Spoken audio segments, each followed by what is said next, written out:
اسی لیے تو جب صحابہ کرام نے اللہ کے رسول صلی اللہ علیہ وآلہ وسلم سے دریافت کیا تھا کہ ما هذه الاضاحی یا رسول اللہ، یہ قربانیوں کی حقیقت کیا ہے اللہ کے رسول، تو آپ نے ایک مختصر اور جامع جملہ فرمایا تھا، سنت ابیکم ابراہیم، یہ تمہارے جد امجد ابراہیم علیہ السلام کی سنت ہے۔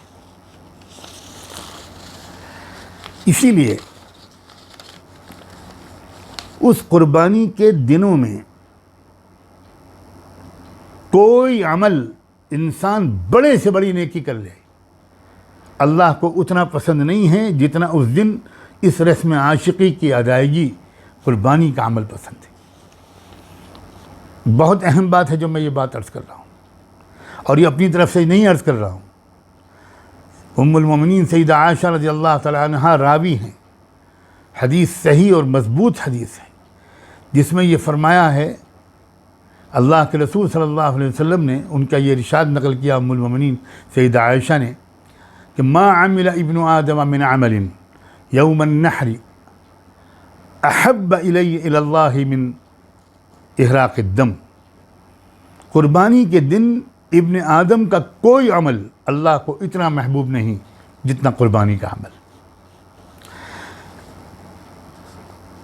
دیکھیے اس دن اس کا یہ حدیث تو یہ بتاتی ہے کہ اس دن آپ 10,000 کروڑ ڈالر غریبوں میں بانٹ دیجئے لیکن قربانی نہ کیجیے، تو اس دن یہ 10,000 کروڑ ڈالر بھی آپ کا خرچ کر دینا اللہ کو اتنا پسند نہیں آئے گا جتنا کہ اس دن اس رسم عاشقی کو ادا کرنا اور قربانی پیش کرنا اللہ کو پسند آئے گا۔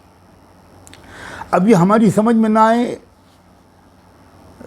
تو ہم اپنی عقل کا ماتم کریں، اللہ کا دین ہماری عقلوں کے تابع نہیں ہے۔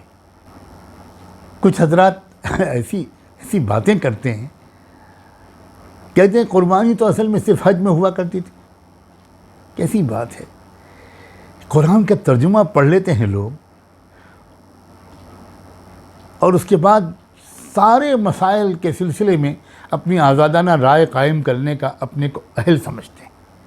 یہ کیا انارکی ہے، یہ کیا انارکی ہے؟ اگر میں اردو میں میڈیکل سائنس کی کتاب پڑھ لوں اور کوئی میڈیکل تعلیم باقاعدہ حاصل نہ کروں، کسی ماہر ڈاکٹر کے زیر نگرانی اس کا جونیئر بن کے میں کچھ نہ سیکھوں، نہ پریکٹیکلی سیکھوں، نہ تھیوری سیکھوں، اپنے ذاتی مطالعے سے میں ڈاکٹر بن جاؤں، تو میری جگہ تو جیل ہوگی۔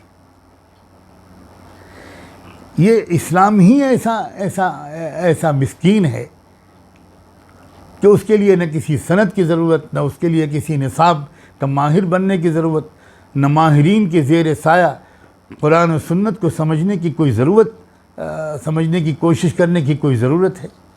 بہت تکلیف دہ بات ہے۔ اسے کسی قیمت پر اس کی اجازت کوئی دنیا کا سمجھدار آدمی نہیں دے سکتا۔